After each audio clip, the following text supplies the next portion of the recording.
Hey, what's up, YouTube? We are your West Coast Comic Connection with episode 22 of Sigs, Slabs, and Con Talk. What's up, YouTube? Whoa, It's live. is that what I really sound like? That's what you really sound like. No, so what's up, everybody? You know who it is. It's Chuluba's Comics. We're your West Coast Comic Connection, joined by Fourwayflashers. Say what's up, Mike? Hey, what's going on, everyone? And are the always appropriate and aptly named Colonel Angus is joining us today. How's it going, everybody? Man, a few words. I figured you have more of a southern drawl, being a colonel and all. Well, man, a few words because his mandible is usually occupied, you know, like. And Tat Comic, say what's up, Tat? Hey, how's it going, everybody? It's good to see everybody in the panel today and watch us go live. You know, it's gonna be fun. It's gonna be. Yeah. I think it's gonna be a blast. Yeah, dude, it's definitely something a long time coming. You know, we've been dragging this out. We had the holidays, so we had a little bit of a vacation time off there. You know, we've had just a lot of stuff. It's been crazy. It's been busy. We were hoping to try to get this show done before New Year's. It didn't happen, so we're calling it our 2020 Comic Collection Year in Review. So some of the stuff that we're gonna go over is just like the differences, like how 2020, you know, obviously, right, all the crazy shit that happened in 2020, but how that affected our comic collecting, if at all. How was it different? I think that was the first topic on the chopping block. And if anyone's ready to go first, anybody volunteers, anybody go first, talk about how their collecting habits changed. Not everybody at once. Come on. I'll go first. All right. Thanks. I'll break the proverbial seal. So my comic collecting here. I'm gonna go a little bit down like this. There we go. So basically, we were in lockdown for pretty much most of the year. So I was only able to get out to one comic store consistently. There we go. Oh no, I'm gonna have to fix that after. Anyways, yeah, I was trying to. I was really only able to get to one comic store. There were no cons. There was really nothing. I did a little bit more online buying this year, and that's basically how my 2020 shaped up as far as the collecting went. It was a lot slower. I found that it was really a seller's market this year. I don't know if you guys noticed that. That's interesting. Yeah, I did as well. Definitely. So I was able to take advantage of that a little bit. I sold a bunch of books. I picked up a few bigger books that are on my list that I'll show you a little bit later. And, you know, like that's basically it. What's your theory on that? I have a couple. I wonder if, was it a seller's market because the actual like physical marketplaces were closed? So, you know, we had less resources and opportunities to buy things. Was it because people were at home? You know, a lot of people, were working from home, so they had the opportunity to be home and surf and really get into it. What do you think? I thought that it was going to be a buyer's market, to be honest with you, because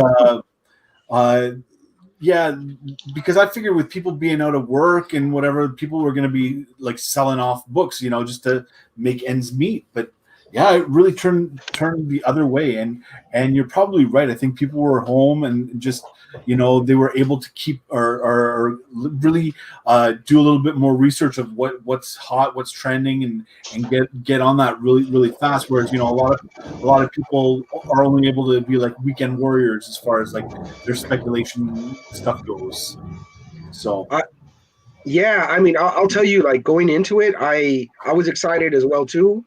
From the collector's aspect, I thought the same thing, Mike. I thought it was going to be a buyer's market where people are going to be forced to, you know, sell off their collection or sell stuff, and that's just not what we saw at all. Remember, we were having a quick conversation before the show started. I was like, I am very obviously not an economics guy, and that proved it right there. Oh man! All right, so thanks, man. Thanks for sharing. Who's next? Who wants to talk about their collecting habits for the new year. Do you want to go CBA? Oh, I'm sorry, Colonel Angus. Yeah, you got voluntold. You've been voluntold, Colonel. I'm trying to continue on from what Mike is saying. I'm not so sure it was a buyer's market or a seller's market. I can only talk about myself because you know, I was out of circulation. I didn't go to work. I worked at home. I didn't have a commute, so I was hardly out. And like Mike, I was buying stuff online, but I didn't buy much. It you know, the hobby just became less of a priority this year because you know, I had a job and we were worried about supplies. We were worried about what if I don't have a job. So instead of spending our dispensable income on comics, I'm squirreling money away, and we were building up our emergency fund and that kind of thing, and buying supplies. So to get my comic book fix, I was reading stuff online and buying a few stuff here and there. So the main thing that really helped me enjoy the hobby was streaming, watching HBO Max or Amazon, watching superhero stuff on there. Like, for example, we have HBO Max now. We watched Wonder Woman 1984. You could watch Doom Patrol and Teen Titans. And that was fun. And that took over, I mean, for me, the enjoyment of the hobby. I was still reading digitally and reading whatever hard copy comics I have, like this one, for example. Awesome. But May the Schwartz be with you. it wasn't. Yeah, there was no conventions. There was no comic book stores I want to go out to because I didn't want to get exposed to the virus. Anything of note? So I know you mentioned you really drilled down. There was only a few things that you did get this year, but like anything of note that or maybe are you saving that for your top 10 list later on? It doesn't matter. I mean, I could show you now or show you later. It doesn't matter. But now we'll save it. I want to save it. Yeah. I think the main thing is it just wasn't a priority this year. Yeah. Okay. Let me ask you really quickly though, of your supplies, what was your supply priority? What was your most hardest thing to find? Or oh, you mean like toilet paper or yeah, anything like that? Toothbrushes, razor blades, alcohol wipes. I got those razor blades. I got a stack of razor blades. Let me know. Those Gillette Breeze. Yeah, just general stuff for the house and food. Lots of food, lots of water, just in case. Yeah, there was nothing in particular. Okay. All right, man. Cool. Taddy, you want to go? You want me to go? I don't. Either way. Oh, it doesn't matter to me, bro. It's all good. All right. Go for it then. Okay, I'll go for it. All right. You know, for me this year, of course, it's just been a couple days into this new year. I haven't been able to really go anywhere because I haven't been feeling good. I haven't let a lot of people know too, but I did contract the COVID virus. Today is about the seventh day for me, I want to say. If not eighth day, I don't know. I lost track because losing sleep. First 3 nights were really hard because I couldn't get any sleep at all. I was constantly up, and you know, I don't know. I could have got it from anywhere, to be honest with you. So I can't really pinpoint that. So the beginning of this year has been really bad for me because of the COVID. But I'm feeling a lot better now. I don't have as many aches and pains as much as I was having all over my body. And then I lost my taste of smell. I lost my ability to smell anything or taste anything for up to about 6 hours, which was weird. And I got it back the following day. My wife wasn't as lucky. That's the first thing that happened with her. But none of us have been running any fevers or anything like that. And then of course my two daughters also contracted COVID, but they showed no signs, nothing, like there's nothing wrong with them. So I think it affects everybody differently, but I'm here to say that COVID is real. So if for you non-believers, I wouldn't lie about that kind of crap, man. It was not fun for 3 nights in a row, not getting any sleep and losing my mind. I mean, literally losing my mind to not knowing or remembering anything. It was hard. And today is the first time I'm actually having a beer and it tastes weird, which is weird. It's odd for me, man. I like to drink beer, but now I'm starting to lose a taste for that. It is because you are drinking a Sam Adams pumpkin lager, but no, it's the Shoots Jubilee, man. Come on, man. If I was drinking Sam Adams, I'd be yelling right now. I'd be yelling. But what's been great is just the outpour of prayers that I've been getting from a lot of my friends and family. Everybody checking in with me. I really appreciate that. It keeps me going. And like with my collecting, I was just glad I was able to get the books that I did get before this happened, because I've been staying home, haven't been going anywhere. Been either in my room or out in the garage, and whenever I pass by, I'm always wearing my mask. But now it's been days, so I'm not as contagious. But I still don't want to take the chance. But as my collecting goes, I've never been an online buyer. I've always been in person, get at the shop. And that I don't think that'll ever change, because I really like to hold the book in my hand per se. But once I'm cleared, I'm definitely hitting my comic book stores, because I got some books on hold that I have to grab. I did accomplish one thing though, which I'll share, and I'm pretty sure if anybody watched my show prior, they'll know what it is. But I still am happy to have it, and I'll share it later. And then I just got some art that I've been trying to finish that I've been struggling to do, just because I haven't had the strength to do it. So, but that's where I've been. COVID tat. That could be a hashtag now. COVID tat. No, all right, man. Well, yeah. COVID tat. Thanks for sharing. Those of us in the chat, we knew that's what we were going through, and we were checking up on you. So, I mean, really, like, you look a whole heck of a lot better today. So, thanks, man. Happy that you could be with us and join us today and share your comic book collecting for the past year. Yep. All right. So I don't know. For me, it was definitely it was for everybody. It was a different kind of a year, especially when it came to collecting. We were lucky enough, and I say we, me, AG, and a couple of buddies of ours. We were lucky enough to take a trip early on in the year of 2020, and we did. That's my thing. Is I love getting signatures. I love getting my book slabbed. I love meeting artists, creators and stuff like that. So early on in 2020, in January, we did our first and only trip of the year. Actually, you know what? We did a second one. Hold on, I'll get to that. Our first and only trip of the year, really, and that was to go out and see Jim Steranko down in San Diego. And that was before all the news and restrictions because of COVID hit, right? So we got lucky to actually slip that one in. Like, we took a plane. We flew down to San Diego. We had a really nice little trip. It was cool meeting Jim Steranko in person. Oh, here goes. Hold on real quick. I got to say real quick, shout out to Undisputed Frost, who was in the chat and said hello earlier. And then we got this guy who's joining us who says, hey, fellas, what's up, Murph? Thanks for joining us, brother. If you can join us, jump on, man. You already know what's up.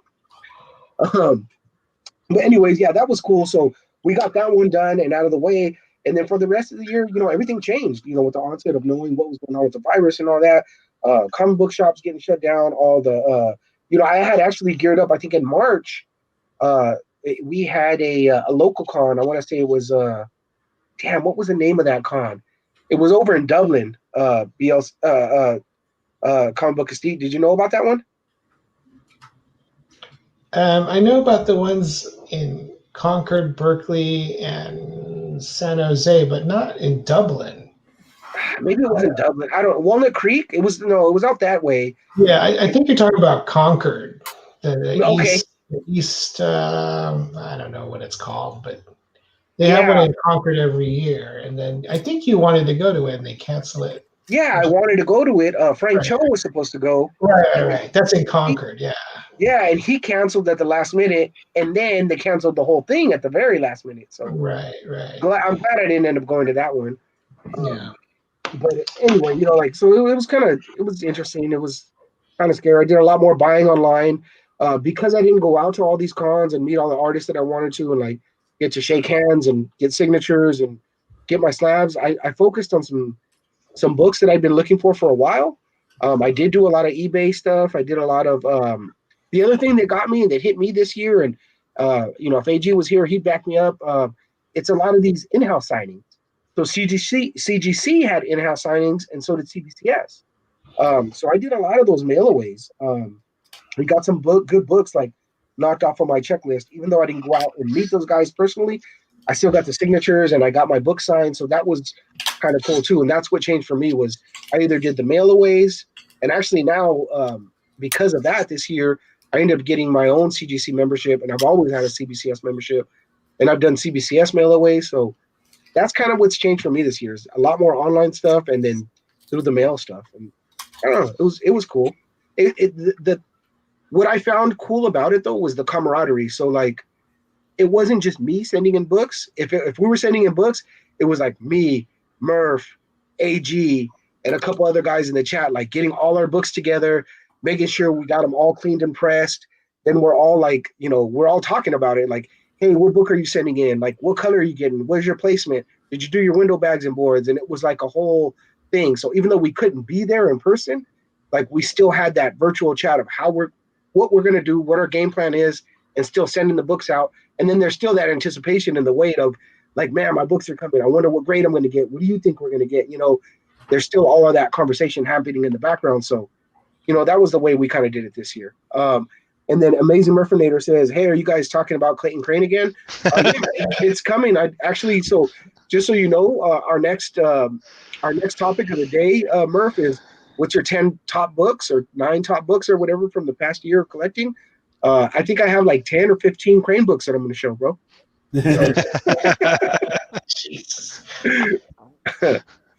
So that's, I don't know, you guys, that's pretty much how my collecting has changed this year. The next topic is like, what are your best or favorite pickups of the year? Do you have any books that you added to your collection this year that you're like super stoked about? And then at the last minute, we kind of changed that, like, hey, do you have a top 10 or a top whatever list for the year? Who wants to go first?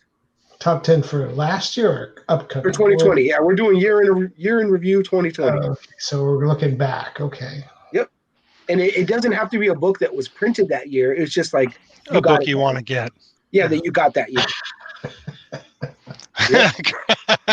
AG. I think AG just said it all for Colonel Angus. That's great. All right, you're done then, Ron. Next. It's just so interesting listening to Tat about what he went through, and we know Davis got it as well. I got the Moderna vaccine after Christmas, and I'm due to get it in a couple of weeks, the second dose, that is. Mm-hmm. And it's just nuts what people are doing out there, not wearing a mask and going out. And I've seen video footage of people going to conventions with their mask, and I just think that's stupid. I just don't think. This is my view. It's just comics just aren't important right now. I hate to say it, but yeah, I'm enjoying comics a different way. Yeah. I read it online for free, or I watch the DC shows. They canceled that DC streaming channel or whatever, and they put them on HBO Max, and that was fun. I watched Teen Titans. That was cool. It's not Teen Titans. Is that what it's called? Teen Titans. Yeah, it's just called Titans. That's right. Although it originally was Teen Titans. And of course, Mandalorian was fun. Watching that on Disney Plus. Wonder Woman kind of sucked. I vehemently disagree. It was awful. Vehemently disagree. God, I liked it better than the first one. Really? No. The first one was way better. This one was just stupid. No, I like this one. I was so disappointed. I liked the first one, but I like this one better. God. It was fun. No, it was not fun. It was a waste of time. No.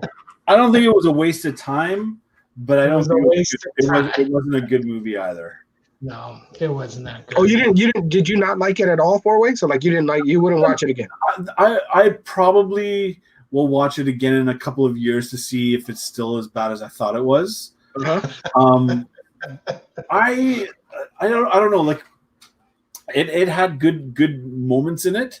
I really enjoyed the opening scene with the little Diana running the Olympic race. That was the best part. I enjoyed that. I loved Diana kicking ass in the mall. Yep. Yeah. And then there was the scene where that was my son upstairs. And then there was the scene where they were going through the desert, the car chase through the desert. I don't even remember that. Her and Trevor chasing after Maxwell Lord. Okay. He had just taken over the Saudis guy. Yeah. You're right on that long road. Yeah, I got you. Yep. I thought they really blew a good chance to use the cheetah more. I agree. Yeah. Totally agree. They turned her into the cheetah right at the end, and then she just kicked her ass, and that was basically it. Yeah. She was more interesting when she was Barbara than she was the cheetah. Yeah. And I agree. They blew that. But to me, like the thing that just killed it for me was that ending, man. It was like it was as bad as Gal Gadot putting out that thing earlier this year, like early in the beginning of the year this year, where they were all singing Imagine. You know, like I don't know if you remember that. It was on social media. Oh, it was really bad. Like Gal Gadot. She was singing it? Yeah, and it was like her singing voice. It was all these. It was pretty bad. I can't imagine it's good. Yeah, I can't imagine it's any good. Celebrities to like sing Imagine with her. It was all like a cappella, and it was just like right at the like beginning of COVID when everything was kind of going upside down, and she's like trying to do like a nice thing, a beacon of hope, but it was just like these entitled celebrities, you know. Oh, it's gonna be okay, peons. You know, you'll be okay too. But that whole thing, like where she didn't kick Maxwell Lord's ass, she was just like, "Please give up your wishes because it's the right thing to do." Sorry, spoiler alert. But it was so bad. Like Wonder Woman is a warrior princess. Like she's basically Xena, but yeah, better, right? With a lasso. Well, she's better than Xena. She'll kick Xena's ass. Yeah. And Maxwell Lord is a real cunning guy. He's kind of like Lex Luthor, so to speak. But in this movie, he wasn't anything like the Maxwell Lord that I'm used to in the comics. Or where's the other place they had Maxwell Lord? Is that Supergirl on the DC universe? I haven't finished that show. Is he on there? He's on there, yeah. But, they had a lot of missed opportunities in this. So, and I was so looking forward to it. Yeah, he was more like a sleazy car salesman, huh? Yeah. Self-help guru, like. I guess so. Yeah. I enjoyed Titans. Did you watch that, Mike? Did you watch the first? I'm just starting it actually. I just started the first 2 episodes. Okay, so I won't spoil it for you, but my most favorite episode is Bruce Wayne. Let me just leave it at that. Okay. It's who? Bruce Wayne. Oh, that's my favorite. That's my favorite episode. Did you see it, Jonathan? Did you see Titans? No. My wife has been bugging me to get HBO Max. I don't know what the hell show she wants to see on there, but if all the DC stuff's on there, maybe I will get it. Yeah. They even have the old Wonder Woman, the Linda Carter woman. Oh no, is that it? Yeah, the old Wonder Woman is on there. Speaking of which, that was a good cameo at the end, a Wonder Woman. Everyone loved that. I was just like, it was unneeded. You know? Yeah, I agree. That didn't need to be there. Yeah. I think if she was in it, like just as a cameo during the thing, but to have the whole hidden scene at the end where it should have been like, hey, let's set up the next movie, or you know. But I think they are. I think that's They're not. She's not making. Nobody wants to see 90-year-old Linda Carter as a superhero. No, you don't, Tat. That's the COVID speaking. Oh, shit. Nobody does. I mean, it's just, like it was neat. It was tongue in cheek, but it was. I don't know. It was just. It didn't do it for me. I don't know. I liked it. I don't know what to tell you guys. I liked it. All right. Let's see. So wait. Sorry, it was not the best of the DC movies, and I hold Wonder Woman as one of the better DC movies that was out there. Shazam being the best DC movie that DC's made. Yes, I agree with the Shazam. I think that's my favorite DC movie so far. I still like the Batman though with Heath Ledger playing the Joker. I still like that Batman. I still thought that was pretty good because Heath Ledger to me made that movie. I mean, so as for being a villain in a movie, I thought Batman would have stolen the show, but no, Heath Ledger to me was the main reason why I watched that movie and I loved it. But Shazam, I liked it because it was funny. They kind of stayed true to the comic book, and that's why I liked Shazam. I haven't seen the new Wonder Woman, but I don't think I'm even going to bother, dude. I don't think I'm going to bother. I'm having too much fun right now with Disney Plus, watching all the stuff on there. Well, after Fourway and CBA just murdered it, I'm sure you're not going to bother. No. I don't think it was bad as everyone has said it was. It wasn't utter trash. Like, honestly, Suicide Squad was utter trash. Right. It was definitely above Suicide Squad. It was definitely above Aquaman for me. Birds of Prey. Yeah, Birds of Prey. Awful. I haven't seen Birds of Prey yet, so don't waste your time. Yeah. You might as well watch Cabin Boy, dude. That old movie called Cabin Boy. That's not even Marvel or DC related. Sucked. Yeah, no. Birds of Prey, terrible. Terrible. Yeah, it was bad. You want to talk about missed opportunities? Birds of Prey was it was not good. And I really wanted to like it. It was not. Highlight what AG just said. I know there's not a lot of people in our chat right now, but they'll show up later. They'll watch the show. But highlight what he said. It's pretty good. Oh, I get it. I get it. Yeah. Yeah. But I think this has always been said, and I've always heard this echoed through comic book stores and live streams and everything, that Marvel always makes the better movies.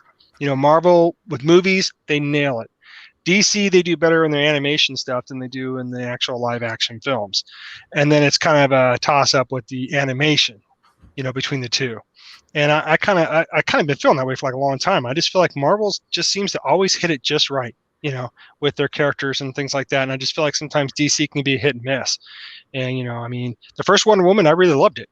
From the sounds of the second one, I mean, even if Fourway and CBA or Colonel Angus didn't talk about it tonight, I still wasn't amped to go see that movie. I really wasn't.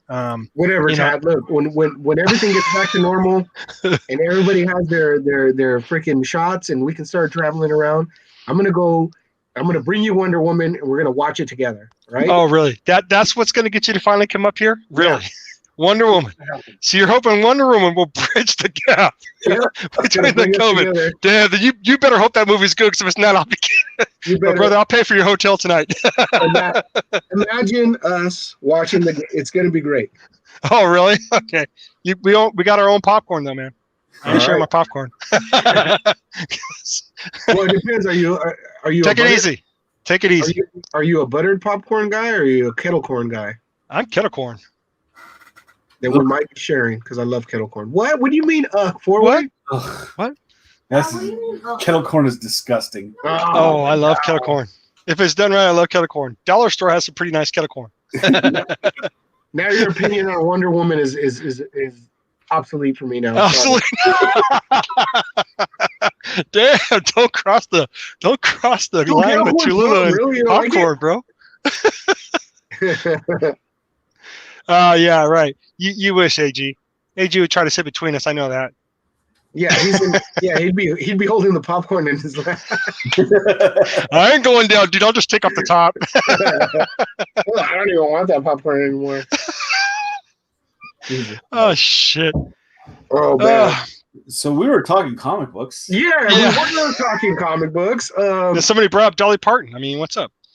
Additions to this year. Like, what's your who got the list? Anybody ready to throw some books? I can show some books. Yeah. All right. I Yeah. want to see some books. And then I'll go after Four-Way. I'll go after Four-Way. All I'll take all sloppy seconds.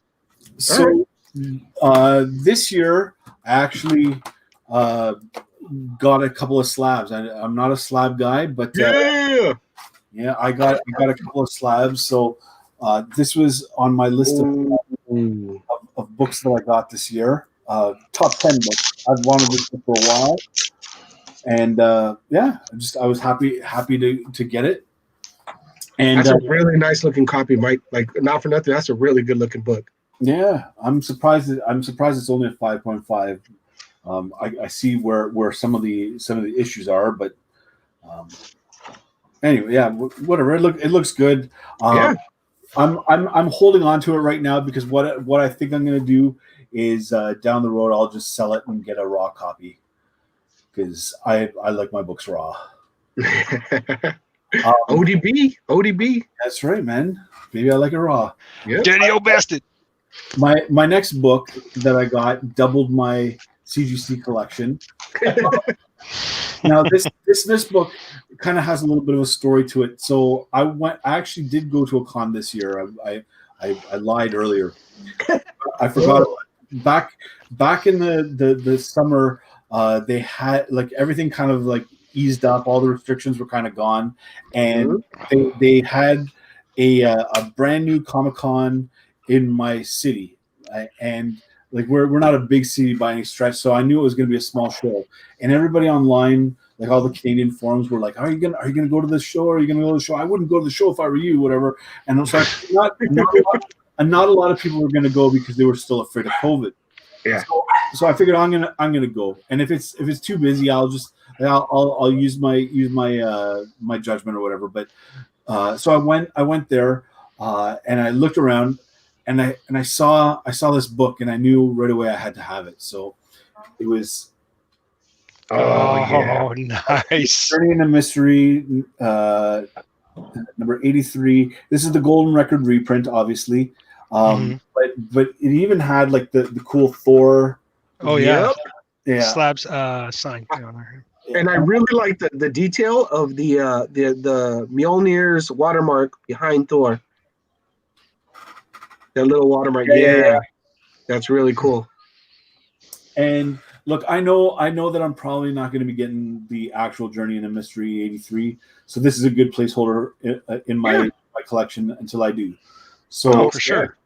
So those were my two slabs this year, and probably the two biggest books that I got this year.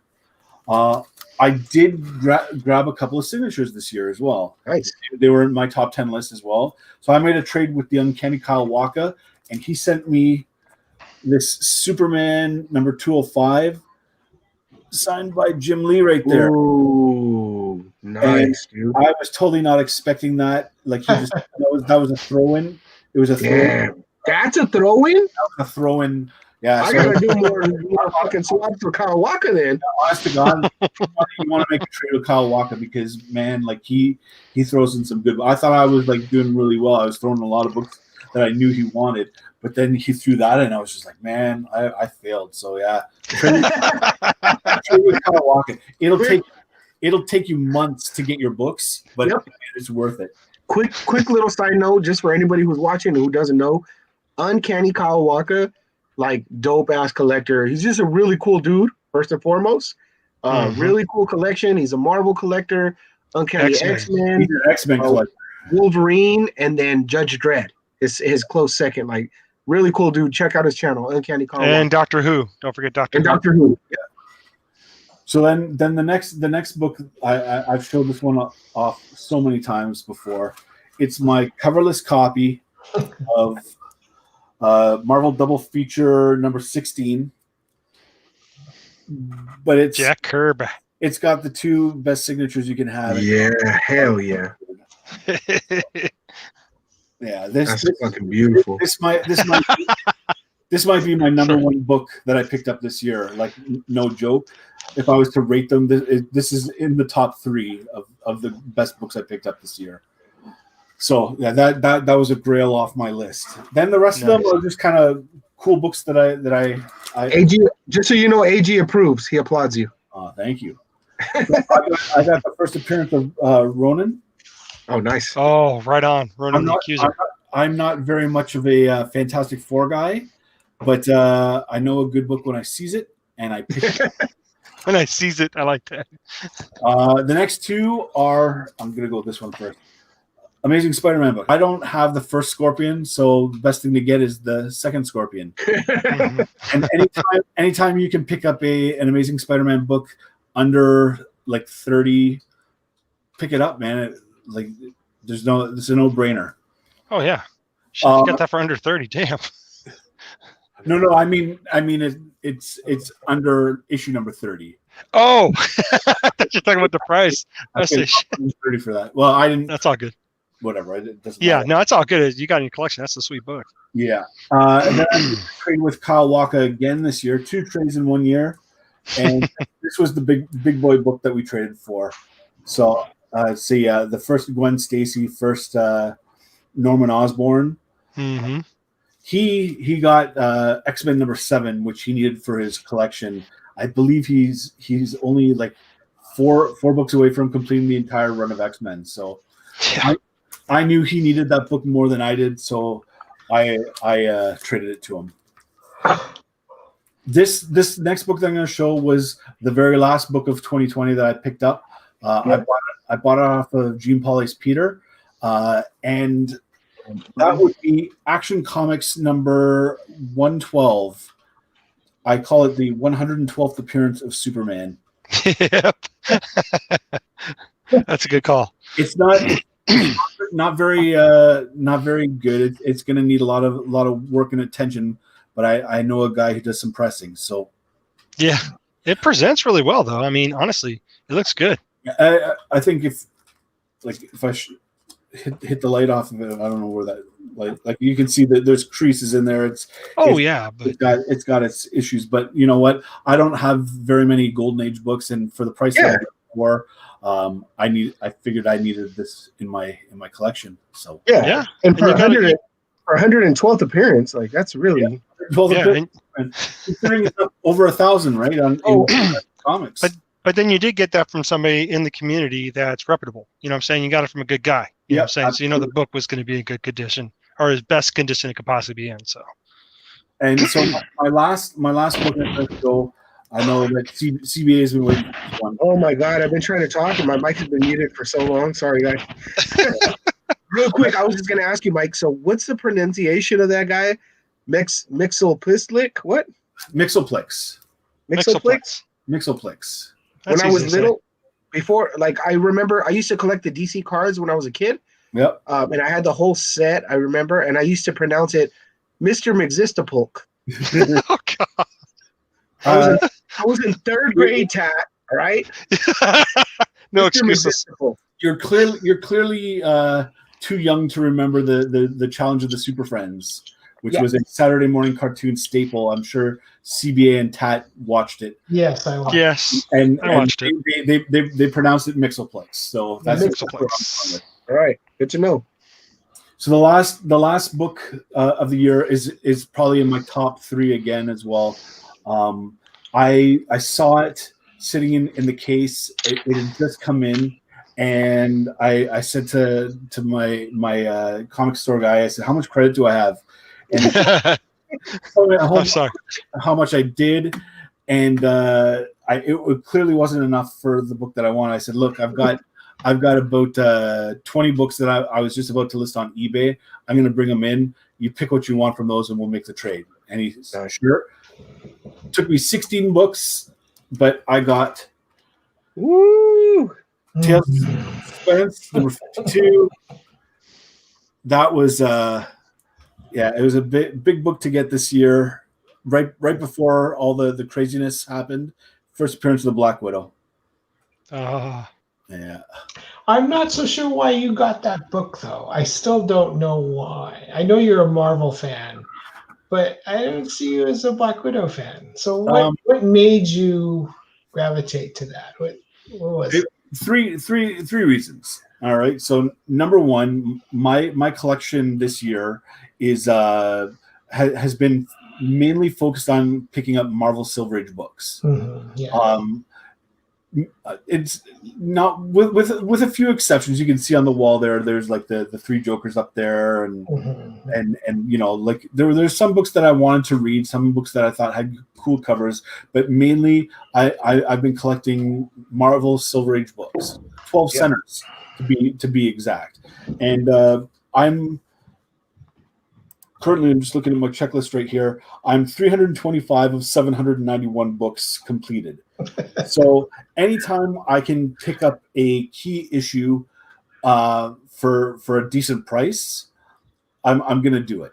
Yeah. Number two, I knew the price was good because it was before all the Black Widow hype was, with the movie coming out. I knew there's no way that I'd be able to pick up this book after Black Widow came up for what I got it for. That's still a thing. Like, is that movie coming out? What's going on with that? Yeah, I heard the movie. They're gonna stream it on Disney Plus next week. Yeah, straight, and that's where I'm gonna be able to watch it. and then last but not least, I love Tales of Suspense, the comic, Mm-hmm. right? And you are collecting that run too, aren't you? I am collecting. Well, I'm collecting all the runs. Yeah, everything. Any 12 centers, right? Tales of Suspense, Strange Tales, and Tales to Astonish. Tales to Astonish are like, to me, they're the three most underrated series of like all the 12 cent Marvel runs. So I like that version of Tony Stark too. The way they depict him in that. Yeah. There were a couple of honorable mentions that I'm just going to throw out here. Yeah, I really love. I missed it. I wanted that one to heck about Bruce Timm. Sorry. But you wanted that book? I seen plenty of that book. I didn't grab it because I wasn't into it too much. And give me like 3 of them. Shit. Well, I have to wait till I dump my Kobe. I picked this one up because I like Bruce Timm a lot, and it was just like a cheeky fun cover or whatever. And I also picked up this one this year. Nice. I just noticed today that she's wearing the same dress. Yeah, just one's a little lighter. Yeah. That one is her first cover appearance right there. That's her first cover appearance. Yeah. But see, her chest looked a lot better in that and the one you're holding now than the other one. I mean, I'm sorry, that's being biased, but it just cheeky. You know what I'm saying? Cheeky. It's not always about the chest. Hey, eyes up here. Eyes up here. Wait till the dress comes off, Tat. Jeez. So I got like I said, I've been picking up Strange Tales books. This one's a really, really nice copy of Strange Tales number 136. Is that a Steranko? It's a Steranko, yep. Nice. And then I also got the first Gwen cover. Yeah. Oh, cool. Yeah. I didn't even know that was the first one. What number is that? That's number 61. Oh, so okay, cool. It's been in the book for the series for almost 30 books. So then that's a Romita cover, right? A Romita senior. Yeah, It's Romita 61 away from 69, 8 from 69. There you go. Christ, Tat. I'm not gonna go through all of them, but I did pick up the entire run of the Alex Ross what was Timeless Variants? Yeah, the Timeless Variants. Are any of those candidates for your cover of the year? Cover of the year. You know what? I think that I'll show you my favorites. I'm jumping. Sorry, I'm excited, bro. Sorry, I'm excited. My two favorites were the Thor. He does Thor so good. Mm-hmm. And then silly face of Fourwayflashers. and then of course the Captain America. Yeah, those, like, he does no wrong. I don't know that this was a new Hawkeye Timeless variant coming out in February 3rd. Thanks, Sean. I didn't know that. I'm gonna pick that up. Sean Schofield's saying that there's a Hawkeye Timeless variant coming out February. What? Yeah, so I will. That would be cool. Shout out to Sean for the knowledge. Thanks for dropping in. Shout out to King of the Golden State for dropping in. We had a couple other folks join us in the chat today. I've been lagging on that. Undisputed Frost joined us, and I think Amazing Murfinator. Nobody cares about that guy. I think that's about it. But yeah, Oh, come on, he's our Tom Brady of the bunch. And then there was like a dishonorable mention, or a book that I was kind of sad that I picked up. Oh, I think I might know what it is. Right here. Yeah, I knew it. I knew it. Oh man, I like that movie. I mean, I like that book. movie. Yeah, but I think 4-way means for the price. For the price. Right. So now, like when I say the price I paid, I spent maybe $70 cash of my own money this year. Everything else I got on credit for my pressing money, right? Like the money that I make from pressing books. That everything that I bought this year was paid for that. So it didn't cost me anything for that, but it still cost me credit. And it was still, I think I overpaid on it. And well, if it's any consolation, I think that is one of the more cooler Teenage Mutant Ninja Turtle covers. I gotta say. Yeah, that's one I have. It's pretty cool. I don't think it's I don't know. It's just my comic book regret for the year. Yeah. So All right, I'm all done. Cool. Books there. Anybody else got any books to share? I like the Gogru or Gogru behind you. That's pretty cool. Oh, I think it's Baby Yoda who's like. Oh well, no, because in the Mandalorian, his name that's not even Baby Yoda. It's Gargu or Grogu. Grogu. Thank you. Oh my God! Can You guys get out of here. I can go next. I just don't have any books really to show except the one that I'm very grateful for that I got. If you want, unless one of you guys are ready. Oh, go ahead, Tat, please. Okay, cool. Well, for me, it's like for. Come on, guys, don't make me laugh. Shit. Like, save it. All right, Ron Burgundy. No, but anyways, what I say is like for me, I have like a list of books that I do want to get, and it's ones that I've been hunting down for a while. Sorry, it's mainly. This is a great comment from King of the Golden State. We need a 4-way-flashers time in this berry. I would fucking buy that. I totally would buy that. Sorry. Okay, cool. So we ready? Yeah. Okay, cool. Human Torch was denied a bank loan. Okay, anyways. So for me, the key books that I've been trying to get all year has been number 82. No, I'm sorry. Yeah, number 82 for X-Men Classic, volume number 1. That's the only book I need, and that whole run will be done.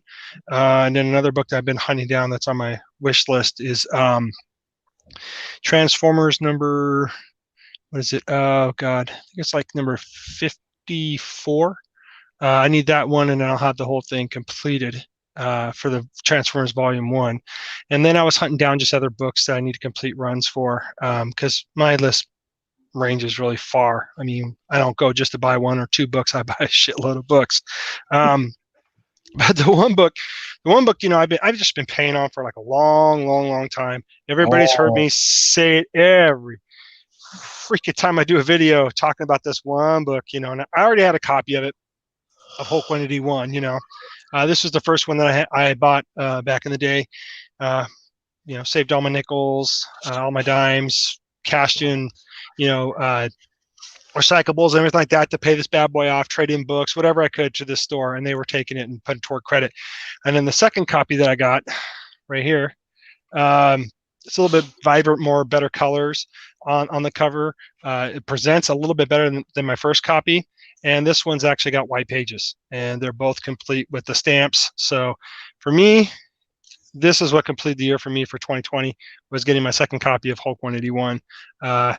You know, and a lot of people would always say in some of the videos, you know, what do you do after you get your grail? You know, what do you hunt after next? You know, because a lot of people, that's what they go for. It's just that one book, and they don't know where to go from there. I've never had that problem.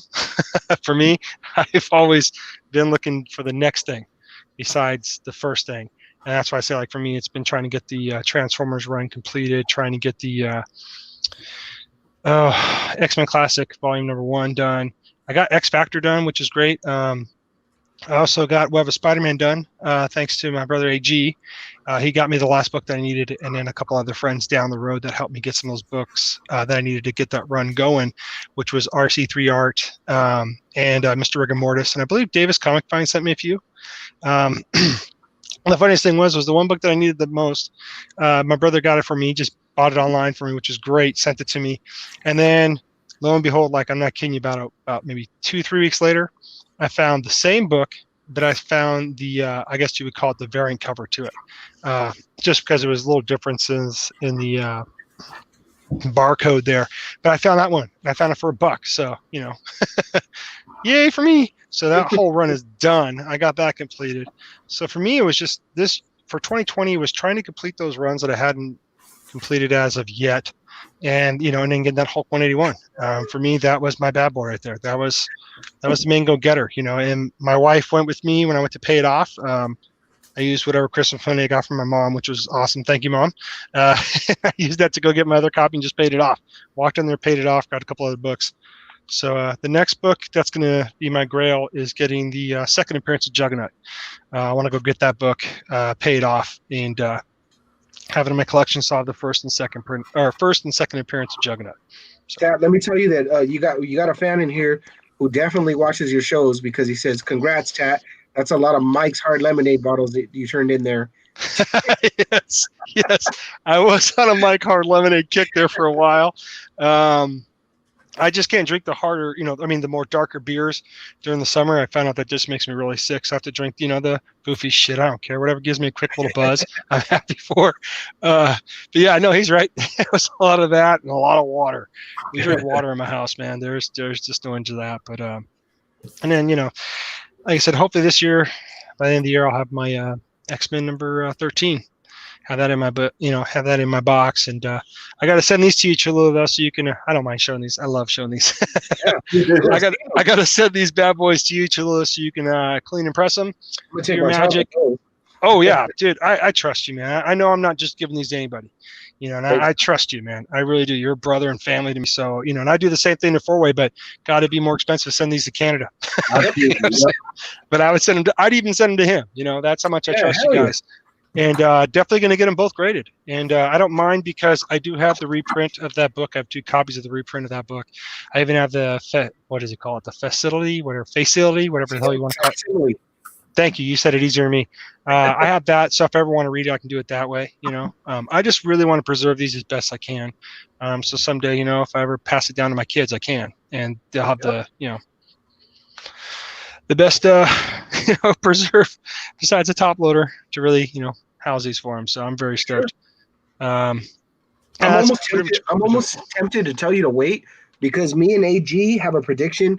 That CGC is putting out all these cool labels. Mm-hmm. We predict that at some point they're definitely going to put out that Hulk 181 label. Oh, that's cool. I mean, I'll still send them to you. You can clean and press them, and then if it means you got to hold on to them for a couple weeks for that to happen, then that's fine. But then, like I said, bro, I trust you, man. I ain't worried. I know.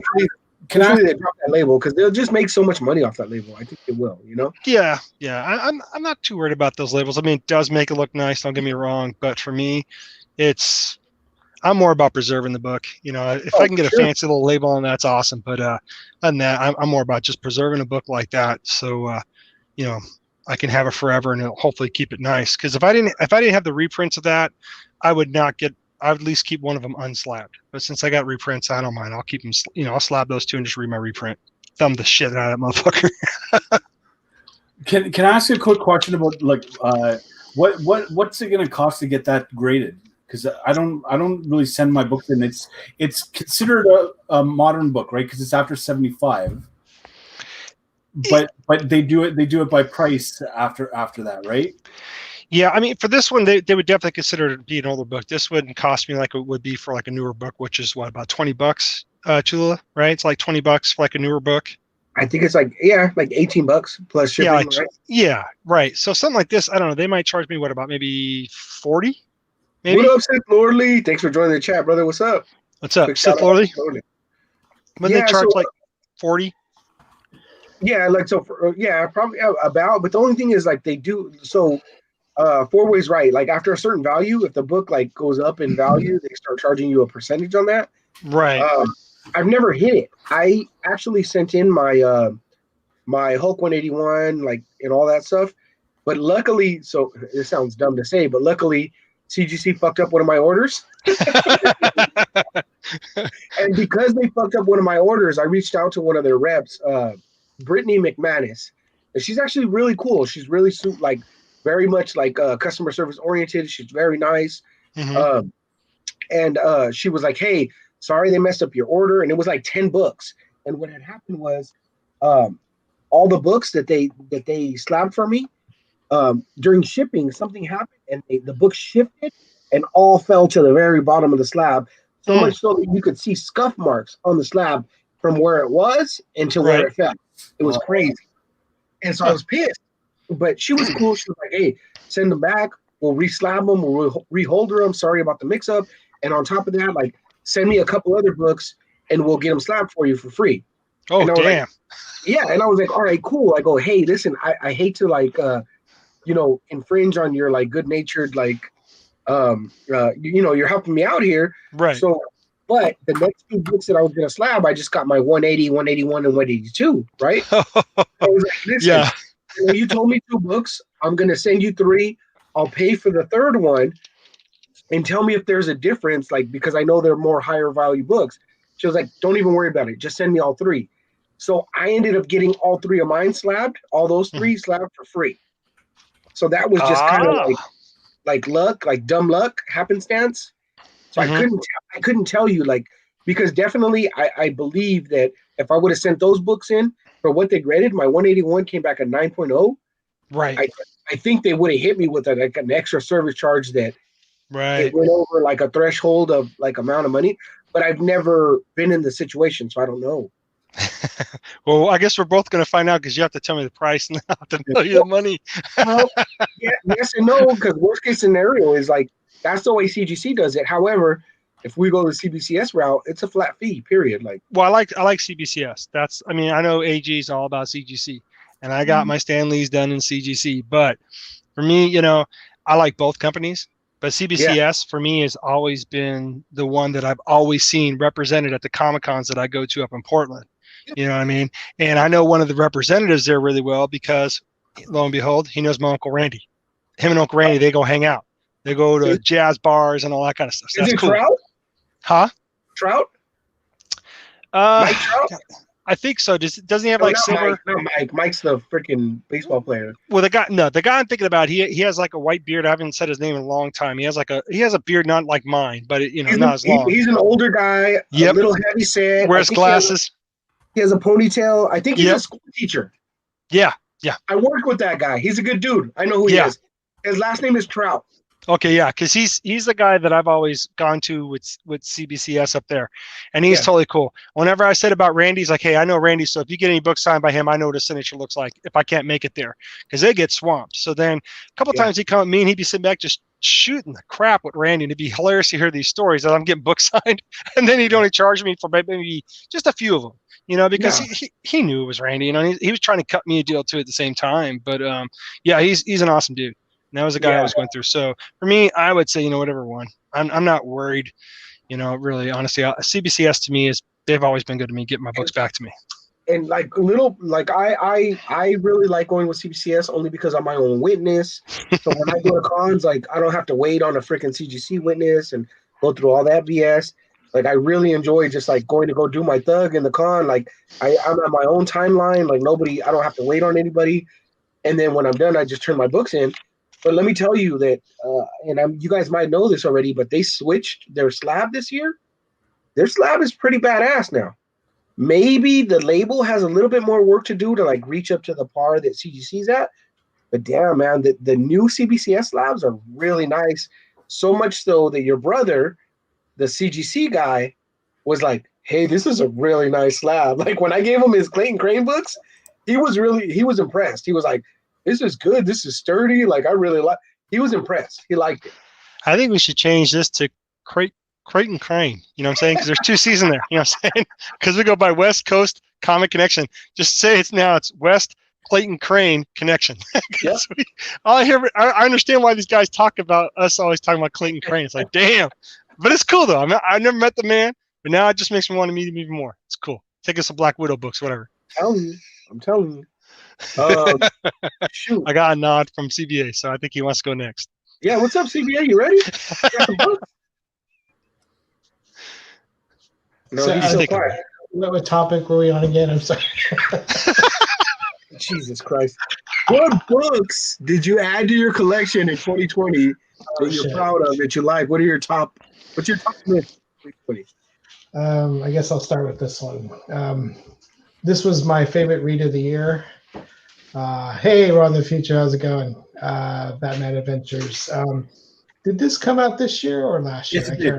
2020. 2020? Okay. So if you notice, this isn't the first printing. I think this is the second variant or whatever. Yeah, during the last couple of years, no one really cares so much about first printing as much anymore. And I do like the second printing cover a lot better. I really enjoyed the story. Who wrote this anyway? Is it a completely different cover, or is it just the colors have been augmented? Colors. Yeah, colors. Okay. I think it's a red sky for the first printing. And they got this silver or gray sky for the second printing. Just love the story. It's not that typical brooding, depressed Batman. It's just depressed Batman? What? What do you mean? I love the typical brooding, depressed Batman. Yeah, he's always smiling, working out in his garden. When Batman is going crazy because of how lonely and depressed he's at, like that's when he's at his best. Like, I'm tired of that shit. That's when he's got nothing to lose. This Batman is fun. He's got his gadgets. He's really smart. He figures stuff out. That's the Batman I like. So it went back to the older school Batman that you like. That's cool. Yeah. I can respect that. I always keep a close eye on the Eisner Awards. Certainly Bitterroot won this year for best comic last year or whatever. And I enjoy that story. And I got the first 5 issues, and that was a great story. But I was looking forward to reading this. I think Chip Zdarsky won for writing this. It's nicely written, but I've seen this story before, and I just didn't feel anything original about it. It's great. I like the artwork. I like the story, but it was just okay for me. The big money getter for this is issue number 2, the one after this one, because he gets shot. Big deal. You didn't see it coming. Yeah, I read. Thanks, Tat.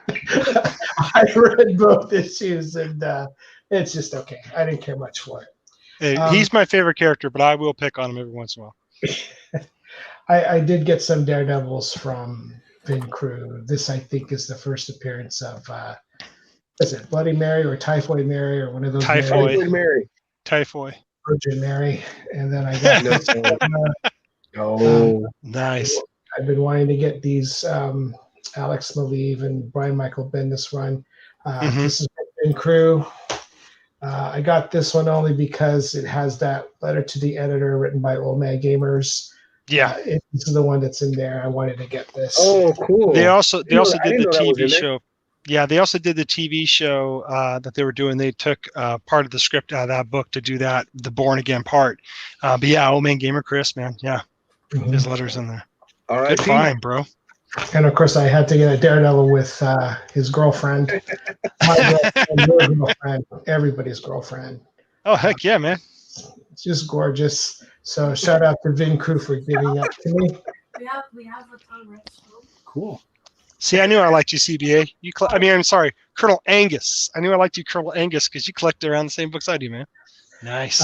This is one of my favorite Black Widow variant pickups this year. I really don't care who was the artist.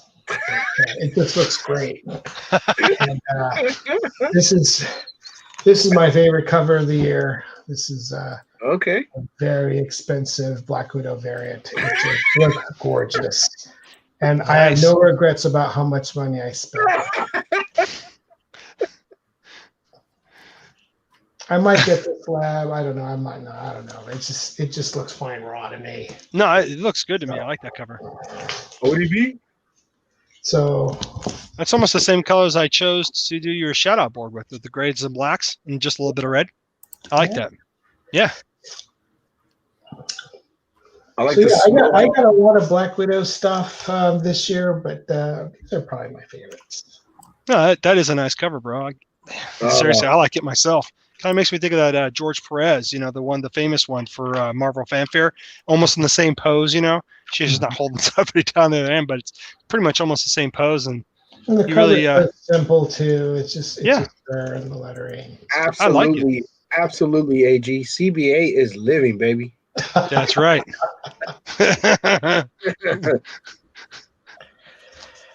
Yeah, and I don't think I'll buy comics anymore. I don't see any, like Frost says. There's just not that many feel like good you say that stories every out show, though. there. Huh? Mm-hmm. I said I feel like you say that every show, though. That's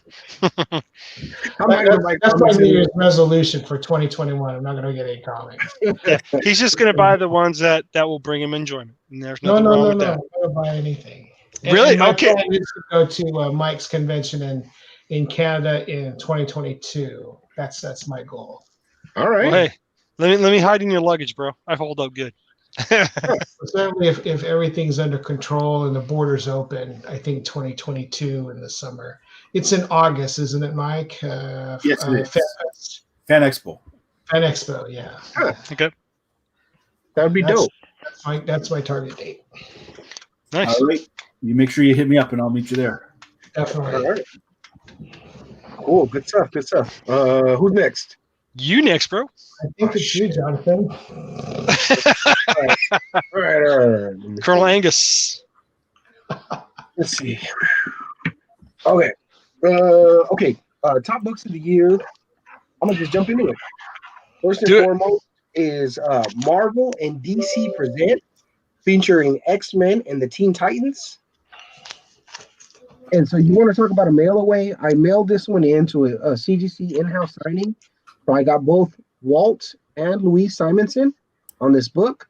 This book is really cool to me just because it's like my two favorite teams from each of the companies, right? We got Marvel Comics with the X-Men, and we got the Teen Titans. It's a dope-ass book because it's a wraparound cover. Oh, man. That is cool. And you got Wolvie there. Wolvie's on the back, though. Why ain't he on the front? They fucked up. It's all right, though. Yeah, you should have wrote the editor, man. So what the hell? It's good. And so this is a dope-ass book because I actually picked this up. We went to the East Coast a few years ago to go visit my sister-in-law who was out there going to law school. And while we were there, we visited Philadelphia. And then when we were in Philly, I found a comic shop, and I didn't know until we got there that the comic shop that I found was the comic shop that was featured in Unbreakable. You guys remember that movie? Oh, yeah, with yeah. Oh gosh, Samuel L. Jackson, Bruce Willis, and I can't think of that other dude's name, but he played Mr. Wheels, Professor Xavier. What was his name? In the second one. He was in the second movie, yeah. So I was there, and it was really cool. Like, I met the shop owner. He showed me around the shop. He had like a bunch of pictures and like paraphernalia from the movie, and like when they did shoots there. It was really cool. So I got this book there, and it came back. It came back an 8.5, a respectable 8.5. And what I really liked about it was I got that Giant Titan X-Men label on it. That's a trip that you get that label on that book, and there's like no correlation except well, the X-Men on it. Yeah, but I'm saying it would have been something. It would have been cool if they would have done something like maybe a new label, would have put maybe some of the Titans in there, or something like that. At least Batman, even though I know he's not a Titan. Yeah, but it's cool. Like, I'm glad to have like the duo. Like we got Walt and Louise on this. Like, and it's pretty dope. And it's a nice cover, man. Yeah. All right, so that's that one. I buy that for $1. I got my. So another signing that we did, another mail away that we did this year was we did J. Scott, right? And so I'm only showing one book. This is actually a 4-book lot. Death of Wolverine. This is number 2. J. Scott signed right there in silver, and that's awesome. And I had him do that on purpose because he signed in silver, and Wolverine is holding Silver Fox on each one of these. So it's a connecting cover. So you see like half of Wolvie's body right there, maybe like a quarter. And when you put all 4 together, it makes a Wolverine in the middle. He's holding each one of like his like loves or whatever. Like, so there's one with him and Jean Grey. There's one with him and Rose, and then one with him and Mariko Yashida, and then one with him and Silver Fox. So Yeah, this is he was pretty cool. he was the Captain Kirk of X-Men, dude. He always got the ladies. You know what I'm saying? Hell yeah.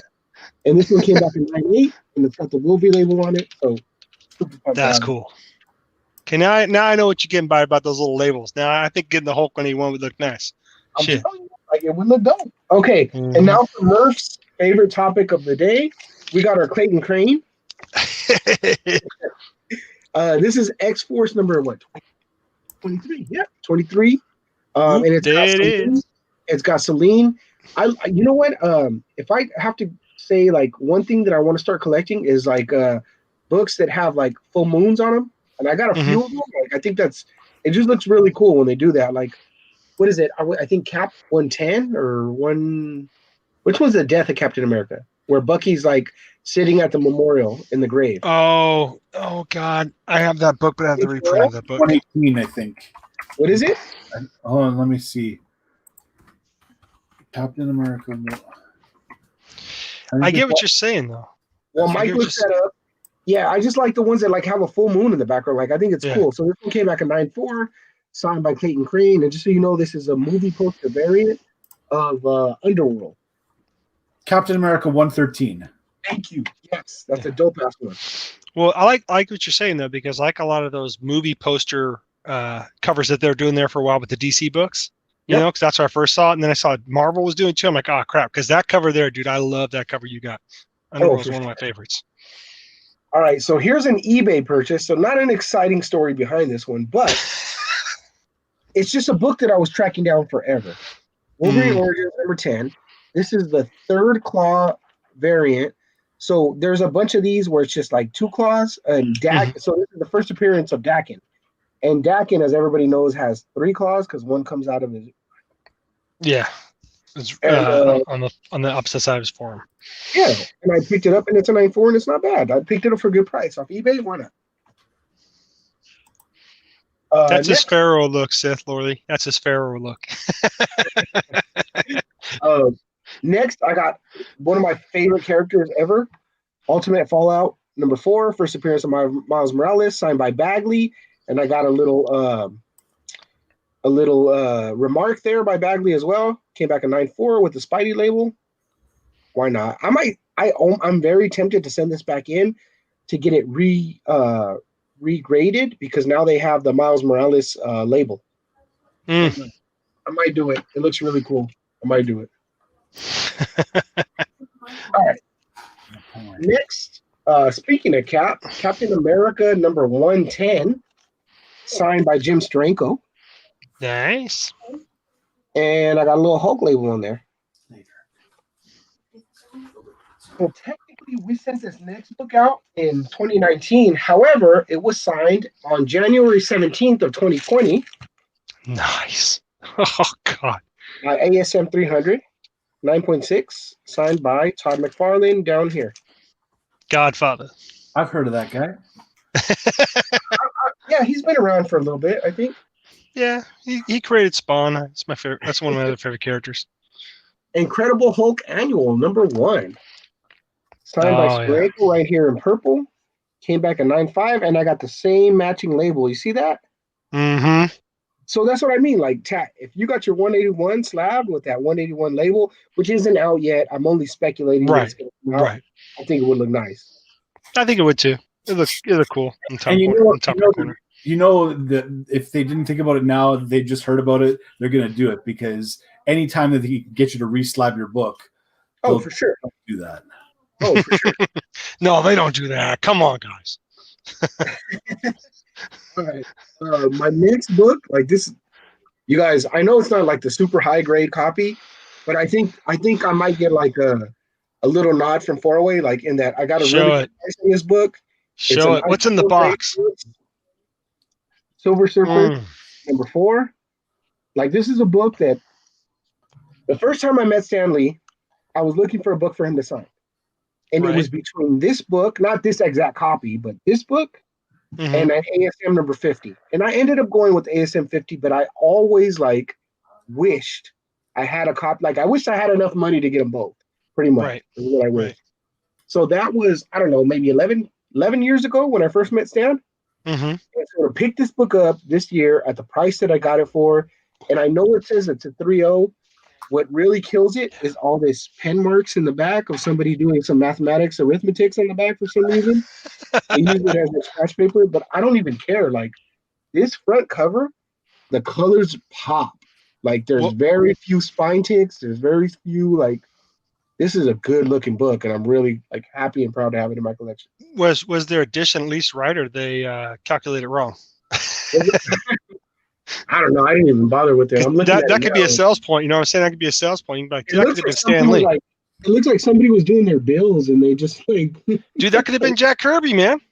You know what I'm saying? That could have been right from Jack Kirby. And finally, this is the last book I have to show. This is a little stealthy pickup from eBay. Again, as a Wolverine fan, this is the best book I got all year. NYX number 3. First appearance of X-23, first appearance of Laura Kenny, signed by both Joe Quesada and Joshua Middleton. You know, Joe Quesada did the interiors. He's credited as a creator for X-23. Joshua Middleton did his work on the cover art here. He's a very reclusive dude. He's never in the US. So to have them both sign this book at a 9.6, super pumped. This is my pickup of the year for me. And he doesn't like signing that book either. Is that right? Oh yeah. So that as the story goes, he got screwed by Marvel, and he doesn't want to work with Marvel at all. So when he goes to the cons, he'll sign whatever books you want, but he charges a way premium to get that one signed, and it's because he doesn't want to sign it. It's not because it's X-23. I'm sure that's partly because of it, but it's because he's bitter against Marvel. Yeah. So it sounds like what you're saying is when he did that book itself, that's when he started having more turmoil with them. So that book to him is like the last straw. It's I got you. And that's why he does all the great books for DC now. Well, his DC covers are way better. Yeah. Oh yeah. Yeah. I haven't really been paying attention. What is he working on at DC right now? He's been doing Wonder Woman. Oh, really? We'll get to that when we cover of the year. Oh, see, I don't have a cover of the year. I didn't bring no book for cover of the year. I have some books. That's all right. Well, it sounds like Fourway's ready. You want to show your cover of the year? Okay, I can do that. I'm going to show you my honorable mentions first. All right. So first off, I've got a under the radar book. It's Warhammer 40K. It's Marnius Calgar. This is the second print, and when I saw it, I'm a fan of Warhammer 40K. So I've and of the Ultramarines, if anybody knows Warhammer at all. But this is about the chapter master of the Ultramarines. When I saw this, I loved the way it was painted and everything like that. Is that the thumbs down? Yes, you did. Hey, can we hang on? My son is a Space Wolves fan, not an Ultramarine fan. So. I was about to say, damn, dude, how'd you grow another arm? So, Fourway, hang on. Can you go back to this book? I'm ashamed to admit I just don't know what this book is. What is Warhammer? What is that? So Warhammer is a miniatures game. Actually, I think I've got a miniature right here. That's a sort of battlefield game. Yeah, right. So you get. We got it, bro. That's good. Anyways, looks like forward side profile. Yeah. So yeah, Warhammer is a miniatures board kind of board game, but you can collect, you can paint them, you can model them. There's a lot of different facets to collecting, but the lore in the Warhammer universe is pretty rich. There's a ton of books out there that you can read. Whatever. This is considered canon in the Warhammer universe. My son wants to show the tank that he just built. Oh, that's cool. Yeah. That is cool. So And this isn't an independent comic. This is a Marvel comic book. This is Marvel Comics. They got the exclusive rights to do the Warhammer series, and Okay. this I have no idea about this stuff. is their first go at it. Huh. Marnie's Calgar. So Is it a separate universe then, or are they going to tie it to the Marvel universe? no. It's going to be a separate universe. Okay. Cool. I think there are only King of a miniature like Fourway. To you, everyone's a miniature. Yeah, how's the weather up there? So I don't usually go out and buy second prints of books, but I like the cover so much that I went and got that. The next is kind of is a 3. Oh, there you go. I loved these 3 Joker. They came out with a ton of them, but these were my 3 picks that I went with. I think out of all of them, this one's my favorite. The red hood there. You know, you have the death of Robin Joker there, Killing Joke. I really enjoyed those covers this year. I thought they were really well done. Yeah, that's just a humble brag book. I won't put that one. Obviously, I showed this one. Nice. Yeah. I So was wondering. I knew you were going to show a timeless. I was wondering which one. yeah. So that's probably my number 2. But my number 1 book, number 1 cover of the year, Josh Middleton, Wonder Woman 763, cover B. I love Middleton's work. Yes. And this one was just this was his this year's Batgirl 23, and it's a beautiful cover. I love it. So that's my number 1. And I don't do a lot of variants, so that's why mine is just off the stand. Yeah, I hadn't seen that Wonder Woman. I just want to tell you that Wonder Woman legit just shut my fucking mouth. That shit was dope. I like it. I hadn't seen it before. It's nice. I'll show it again because it's so please. there. That's dope, bro. Yeah, I that was one of the books that I ordered well in advance once I saw the previews for it, because I figured that it was just going to be scooped up or kind of people not really knowing about it. So yeah, cool, man. Awesome.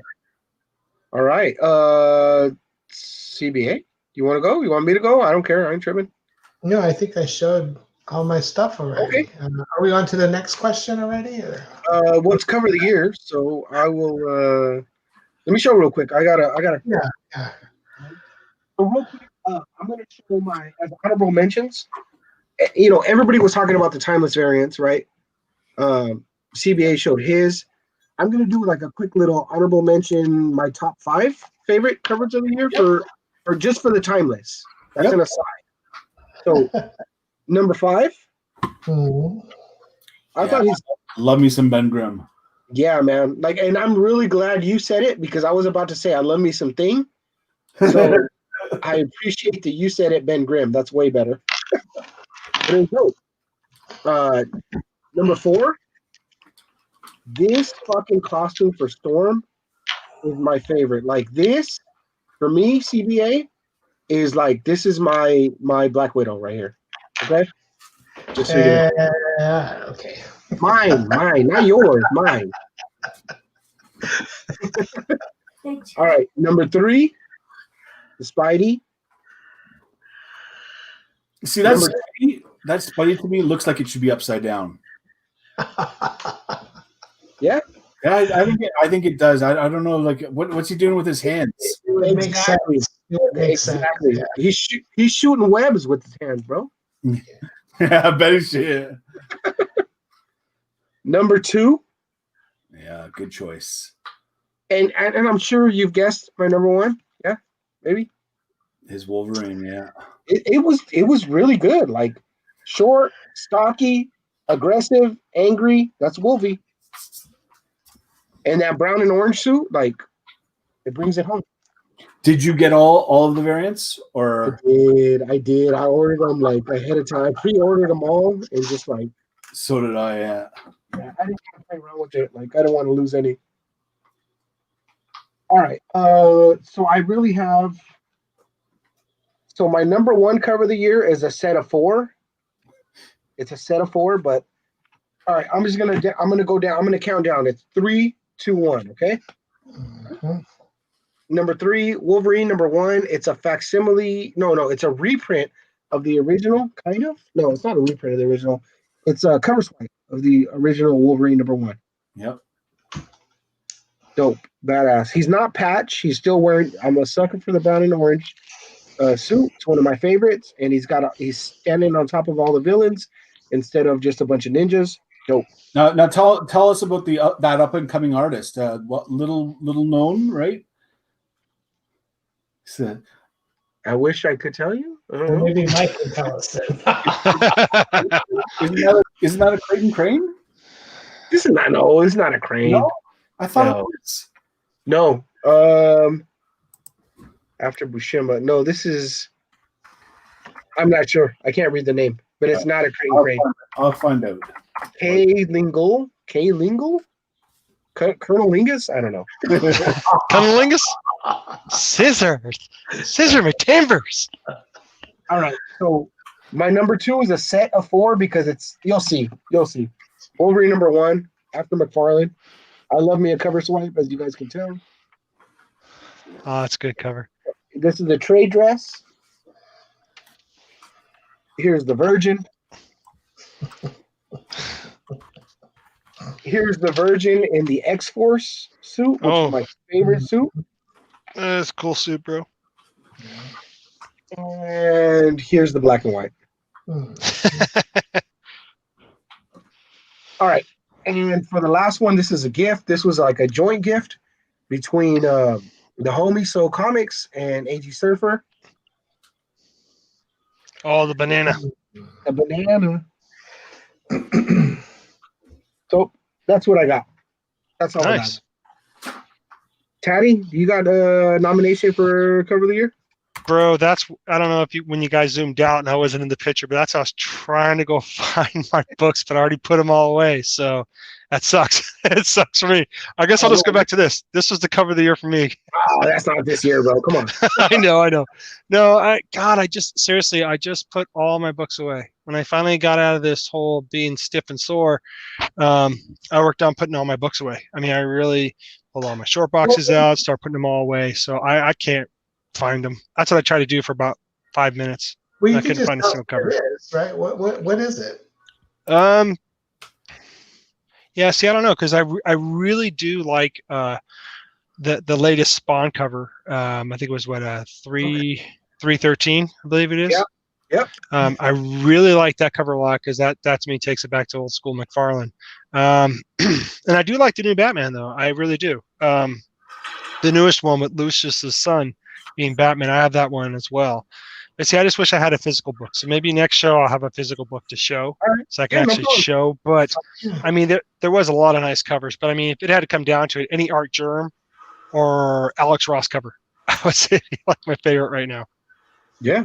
All right, brother. All right. This just in. The artist that did the cover for Wolverine number 1 is Kale NGU. I'm not even going to try to pronounce that last name. New. Yeah. Kale New. I do have some art. How about art of the month? I mean, I'd say my art's been doing pretty good. I've been coloring a little bit more into it. That's my friend's name right there, Mary. I put T. I'm trying to put her initials on there. This was supposed to be a tattoo art that I was going to do for her. And it became to be already right now, what, 1, 2, 3, 4, 5, 6. 6 panels. So I don't think it's going to be a tattoo anymore. I think it's just going to be something she's going to hang in her house. But I was trying to do Martin Martian, as I believe that's how to pronounce it. Martin the Martian. Thank you. As, Galactus and Daffy Duck is Silver Surfer. So, I was trying to work on this today. I was filling in more of the black, and eventually I got some really nice markers this time that are more like paint pens in a way, where I'm going to fill in the purple and all that stuff. So when this is all said and done, I'm definitely going to give it to her.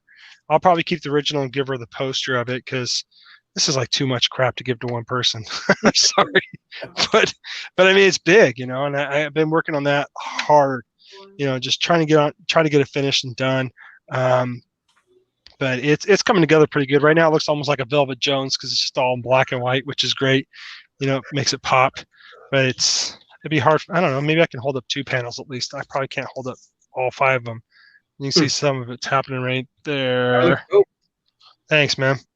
Yeah, I've been trying to do like different characters into Marvel characters. You know what I mean? Change them up. And when Matilda has also been doing that, which she's got some cool art out there right now, and I gave her some ideas, and hopefully she'll run with them, and we can see what she puts out there in the community. She's been a really good friend to me, also checking in with me besides you, Rose, here in West Coast Comic Connection to see how I'm doing with my Matilda that I got. So yes, Matilda Gothica, yes. She's hilarious, man. She makes me laugh all the time with some of the comments she leaves. It's funny. But she's a really good. If you don't mind me asking, why Daffy Duck to be Silver Surfer? Because I've seen Daffy Duck as Robin Hood, and he also did the guy with the cape. He did Duck Dodgers. Scarlet Pumpernickel. Okay, whatever. Pumpernickel. But if you're going to pick someone to do Silver Surfer, it should be someone that's primarily white. So I would have thought of Foghorn Leghorn, or maybe Bugs. Yeah. Well, I chose Daffy Duck mainly because those two had their own little cartoon there for a while. Yeah, it was like I don't mean to be racist, but he's black. Okay. No, but no, I see. Silver Surfer. I guess you could say he's a black Silver Surfer. Right? Okay, well let me put it this way: he will be colored silver. But the reason why I chose him is because, I know that those two have, they've put those two together in cartoons, Looney Tunes before. I wish AG was here. I wish AG was here because he would know better than I. But forgive me if I'm wrong. Wasn't Norrin Rad? Norrin Rad, wasn't he he was like normal colored until he got the Power Cosmic, and that turned him silver. Yeah. So it wouldn't matter if Daffy what color he was, as long as he got the Power Cosmic. Right. And so also Norrin Rand or Silver Surfer's bald, so you could also pick Elmer Fudd. I'll ask you to lick my balls, but that's my name. Elmer Fudd would have been a great Silver Elmer Fudd would have been great only because if you take that hunter's hat off, he has that big silver dome. Yeah. Well, I just for me when I see what you're getting at. I mean, why did I choose him over somebody else that could have probably been more suited? It would be more like an easier transfer him. I just try to stick with characters that I know. When I remember growing up as a kid watching Looney Tunes, which ones interacted the most. You know what I mean? So when I did the whole Daredevil thing, I did Tasmanian Devil as Daredevil. I did Elmer Fudd as Kingpin because that was a simple transition, like you're saying, with the bald dome. Boom, fit perfect. I did Wile E. Coyote as Bullseye, but Wile E. Coyote, he basically, he's not good. He's never been good at his mark. I figured, give him a shot. So I did him as Bullseye. People could have said I could have done different characters, and I did Martian the Manhunter, not Martian Manhunter, but Martin the Marvin. Yeah, Martian. I did him as Magneto. I think Martin. Now you got me doing it. Now. It's Marvin. Marvin the Martian is perfect as Galactus. I'm fine with that, but I'm just questioning your choices. Right. Why I chose Daffy Duck, and like I said, the reason why I did is because I remember they did Duck Dodgers. He went up against him a couple times in that cartoon where he had Porky Pig as his sidekick. I can't remember his character, what the character name was that. So that was the only reason why I did that. And I just figured, I never questioned the artistic integrity of Tat Comics. Come on, bro. And I just figured, I found a cool pose where it looked like he would be surfing through the cosmos. So that's what worked for me. And I always just try to change it up. And gosh, for me, this is a lot of fun because for one, the person I'm doing this for too, she loves the Looney Tunes. Yeah. So I was also looking, okay, what 2 characters does she like? So these are 2 of the kind of characters that she did like. So that was another reason why I chose those 2, and I'm trying to do it in that kind of pose. AG mentioned in the chat that Looney Tunes is on the HBO app. Is that right, CBA? Do you know? I love me Looney, some Looney Tunes. Looney Do you know? Tunes is on the what app? The HBO app or whatever. Because they're part of Warner Brothers. You know, I got I got to be honest. Looney Tunes is not my priority either. There's some good stuff on HBO Max, and that's not what I mean, because Love what Looney I Tunes. think I've seen all the Looney Tunes I wanted to, and I don't Yeah. think I want to go back and watch that stuff. I can watch it all day, every day. Yeah. Well, it was like when I did. I don't know if you ever saw it. You guys probably remember that shout out board, or it wasn't even a shout out board. It was just a board I did where I was trying to recreate the whole Hulk 181 cover. And I took Taz and I made him Wolverine. I took Bugs Bunny and made him Wendigo. I took Yosemite Sam and I made him as Hulk. And that's of course, Yosemite Sam is Hulk. What? He's small and puny, right? But he has guns. So I try and like change it up and make it look funny. You know what I'm saying? I try to make it look funny. You made Yosemite Sam what again? What did you Incredible make? Hulk. I made him Incredible Hulk. And I mean, I could find it in a few minutes just behind the boards, but I did that as just like as a way to just kind of not make fun of the cover, but just kind of twist it a little bit. You know what I'm saying? Yeah, an homage and twist it a little bit. And it was fun doing that one. I wish I can go back now, and I wish I would have just left it black and white. It looked a lot better black and white than I did when I started throwing all the color in there. But when I threw the red in the background, the first person I thought it was Cholula. I'm like, hey, Cholula, dig that. Red. He'd be, no matter what, he'd be like, hey, do the red. The color background is red. Awesome. I'm with it. Love it. Yeah. So, that was just what I've been trying to do. And I think I'm going to start doing that more. I think I'm going to start taking some characters. I might do Smurfs next time. Who knows? But it's just taking some of the cartoons that I loved when I was a kid and changing it. Maybe doing some of these covers. I might do, I don't know that female Bugs Bunny name, but I might do a Black Widow cover of her. Who knows? Babs. And I think her name is Babs, right? Yeah. Was it Babs? I think so. Okay. Well, I just have fun doing this. It's a creative way for me to kind of get them out there quick and get them done. This one's just taking me longer because it's just big. If it was small, I'd be happy. Who's the chicken Roger Rabbit? I would rather have Jessica Rabbit. Jessica Rabbit. You can't choose. You can't choose Colonel Anus. Jessica Rabbit has red hair like. Oh my God. Okay, I'm gonna change it. I'm gonna change it up. Then you're gonna love it, dude. You're gonna be like, I want that bunny. Quick side note. What about What about Mary Jane? Are you a Mary Jane fan or not really? Are you asking me or Tad? I'm asking you. I'm asking you, Colonel Angus. Am I a Mary Jane fan? Well, if you have to think about it, I'm gonna guess.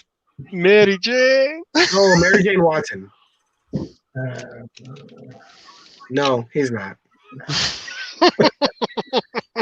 Hey, he's a one-woman man. I can respect that. Oddly enough, my favorite female character in the Spider-Man lore was Betty.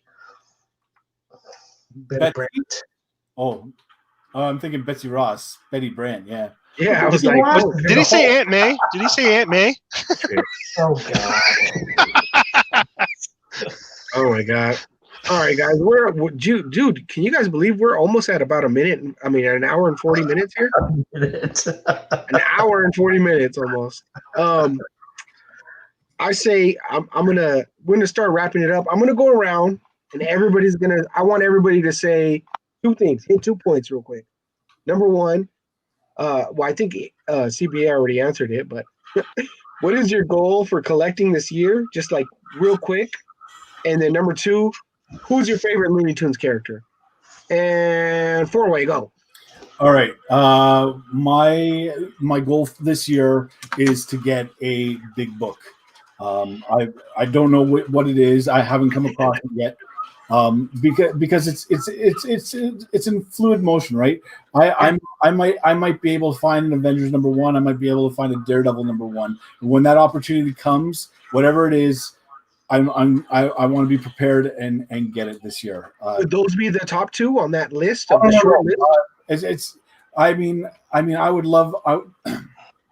I think I would like to get Avengers because I'm closest to finishing my Avengers 12-cent run. Mm-hmm. So getting an Avengers #1 would be really cool to have. But honestly, like if I got a #1 of anything, Amazing Spider-Man, if I got a a Hulk #2. That would be pretty dope. Like a first appearance of Doctor Doom. That would be another good one. You know, somebody. Is that a Strange Tales? What's that? Is that a Strange Tales first? Oh no, I'm sorry. You said before, man. No. I'm sorry. I thought too many beers. Go for it. Too many beers. Take it easy. And I'm not gonna go obscure Looney Tunes. I love Bugs. Bugs was always Bugs. Yeah, he was always cool. I liked the Animaniacs too. Oh yeah, like, Animaniacs were great. Pinky and the Brain were just like I would always watch and it was like, is Pinky and the Brain gonna be on this episode? And yeah, that was my second choice. What are we gonna do today, Brian? I don't know, Pinky. Same thing we do every night. Yep. Take over the world. You know, my favorite funny cartoon is when he plays baseball and he's every position and he's up against the big girly guys. That is a fun cartoon. I'm telling you. good. Well, since you decided to tell us, Come on, Colonel Angus. how's your collecting going to change this year? And what's your favorite? Who's your favorite Looney Tunes character? So my goal for 2021 is not to buy a single comic book. I'm going to keep counting on Don't waste any more money on comic books. I love you, CBA, man. That's a lie. You sit on a throne of lies. I'm going to go read them for free. I'll read them. That's what the ultimate goal of going to the con. Like, Yeah, I'll save money for 2022. I'll read comics for free digitally. I would like to read comic books somewhat like this, the DC Black Label stuff. Oh, yeah, those are good. I'm gonna look for stuff like that. you want to see that way? Did you like that? The Batman? The story was okay. It wasn't the greatest story. It's Batman with Justice League Dark. It was like,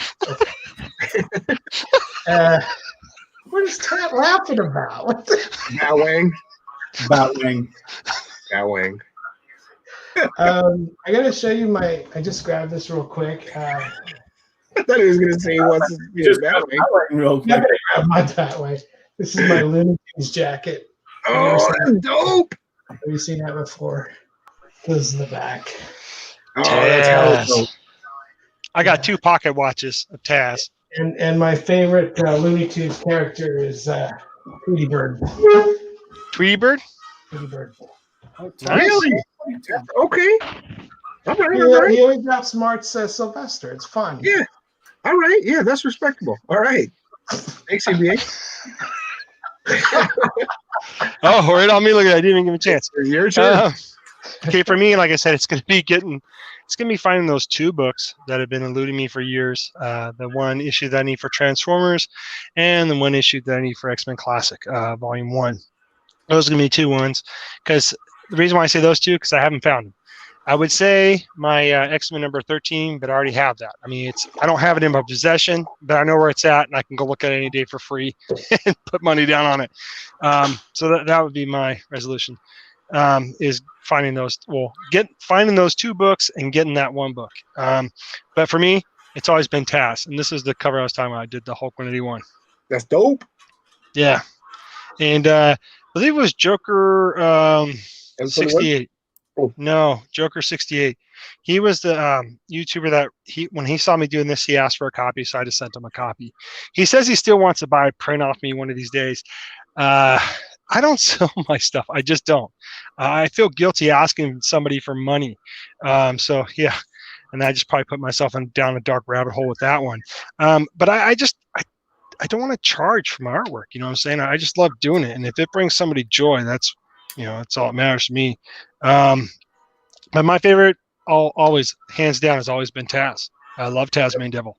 He's been my favorite. I got plenty of stuff with Tasmanian Devil. But one more time, that's what I did. See, got to show it off. Yee. So hey, Jonathan, do you want a copy of this? I can make you a poster. Hell yeah. All right, I'll hook you up, brother. Cool. Thanks. Yeah, not a problem, man. All I right. still got to make the poster for Fourway. On his. Mm-hmm. All right. So I'll go real quick. My favorite Looney Tunes character I think it's like Daffy Duck, and then Foghorn Leghorn is like a very close second. Like he's I just did. yeah, dude. He's the loudmouth. He got that southern accent. He got the drawl. Like he's like big and confident. He be smacking people around. Like he's hilarious. He's an idiot and he's hilarious. Oh But God, Daffy, him and the dog. They always had their best beats. I'm sorry, go on. oh no, I was just gonna say Daffy is at his best. I think when he's paired up not with Bugs, but with Porky. Like, I like Daffy with Porky. Frost, Um, Speedy Gonzalez. yeah, What's wrong with you, Frost?